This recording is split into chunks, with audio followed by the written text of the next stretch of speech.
పసుపు గణపతికి ఆ రోజు కూడా పూజ చెయ్యాలి. ఓ, విగ్రహం పెట్టిందే కాక, మట్టి విగ్రహం పెట్టిందే కాక పసుపు గణపతి కూడా చేసిన తర్వాత విగ్రహానికి, అంటే ఈయనేమో హరిద్ర గణపతి, మహాగణపతి, ఆయనేమో వరసిద్ధి వినాయకుడు. సరే, అంటే ఏ పూజకైనా ముందు ఈ హరిద్ర గణపతిని పూజిస్తేనే మనకు ఆ దేవతని పూజ చేయడానికి అర్హత కలుగుతుంది.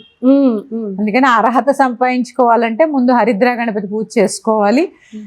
ఇక్కడ ఇంకో విషయం, ఇంతింత విగ్రహాలు ఎప్పుడు ఇంట్లో పెట్టడానికి లేదు.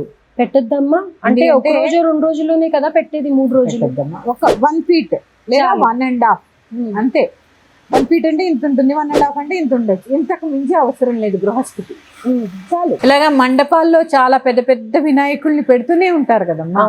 నేను గృహస్థికి అవి సరిపోతాయమ్మా. రైట్, 1.5 feet 1 feet చాలు. ఇక పూజా విధానం అంటే ఇక్కడ సరి చేసుకోవాల్సింది ఏంటి అంటే, మనకి దొరికే వినాయక వ్రతకల్పం పుస్తకాల్లో అన్ని ఉపచారాలు ఉండడం లేదు చక్కగా. అందుకని మీకు గూగుల్లో వెతికితే పూర్వాంగము, ఉత్తరాంగము, వినాయక వ్రతకల్పం అన్నీ వస్తాయి.